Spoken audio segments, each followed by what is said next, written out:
Good evening. This is CTV News for Friday, February 3rd. I'm Byron Scott. And I'm Rochelle Metzger. Thank you for joining us tonight. Well, 2 people are in critical condition after a fire erupts in a home in Clinton. Just before 6:30 this morning, a call was placed about a home engulfed in flames. Corporal Thomas Russell and 4 other members of the Prince George's Sheriff's Office were traveling northbound on Branch Avenue when Russell noticed the blaze. He immediately pulled out his phone and used the app Pulse Point to redirect firefighters to the 7200 block of Milligan Road. I advised my crew, we have a TAC channel. I told them to kind of stay back, let me assess it. I went down Milligan, started driving. First thing I noticed was no citizens out on the street. When I got up to the house, I parked my cruiser, got out, ran up to the house, and did a 360 of the house, and noticed that there were some cars in the back and nobody was outside. So my first thought was people were trapped inside. So I advised my dispatcher to advise the fire department that there's possibly people trapped inside. I saw that she wasn't breathing. So at that point, the first thing was, okay, what can I do to assist? They pointed to an oxygen bag.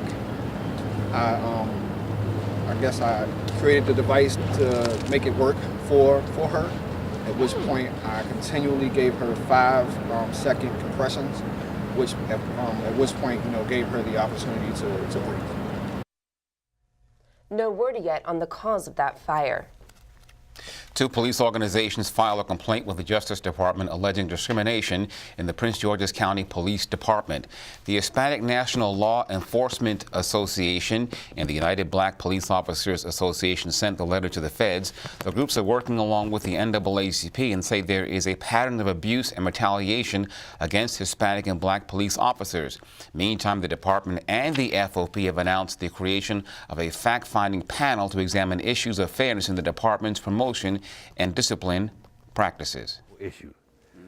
And so Chief and I, we had met on several occasions about the complaint. The complaint is real. It has been filed. It has a number, but we just don't know what's in the complaint. And the Justice Department, they will not reveal that. It has been referred to the Civil Rights Division of the Justice Department.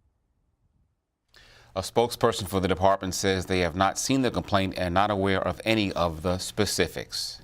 He basically wants to get down to the bottom of, do we have an issue here at Prince George's County Police or do we not? Because what he has basically been working with is a lack of information and vague rumor.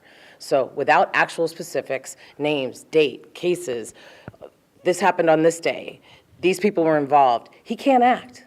So he keeps asking. He's asked both in person and via written letter for specifics so that he could act on it. He was told that they weren't going to talk with him. So now he has to convene the panel, and he's doing it in conjunction with the union. And keep in mind, the union represents all the sworn members, the 1,700 sworn members of this department. And the first meeting of the panel is expected within a week or 2. A Riverdale man convicted in the death of his girlfriend's 2-year-old son learns his punishment. Today, a judge sentenced 29-year-old Usman Cisse to 20 years in prison and 5 years supervised probation. In September, a jury found him guilty of first-degree child abuse resulting in death and related charges for a 2015 incident. Cisse was babysitting the infant alone in the couple's apartment at the time of his death. An autopsy found a lacerated liver plus blunt force trauma to the boy's head and torso. Cisse chose not to speak during the hearing. Here's what his attorney and prosecutors had to say about the outcome. This was a healthy child who would still be alive today with an entire life in front of him, if not for the actions of the defendant in this case. So certainly we are pleased to have removed him from the community, and hopefully he will have an opportunity to think long and hard about his actions. Isatu Jala is Ahmed Jala's mother, and she indicated that she was okay with the sentence. She, of course, will never have her child back again, but she did tell me and okayed me to let all of you know that she felt that the sentence was appropriate. Of course, Mr. Cisse has not ever admitted that he's done anything to this child, but it can happen to anyone. And that's why everyone needs to be concerned when you have someone watching your children or when you decide to watch someone else's children. The judge also ordered Cisse to complete anger management classes.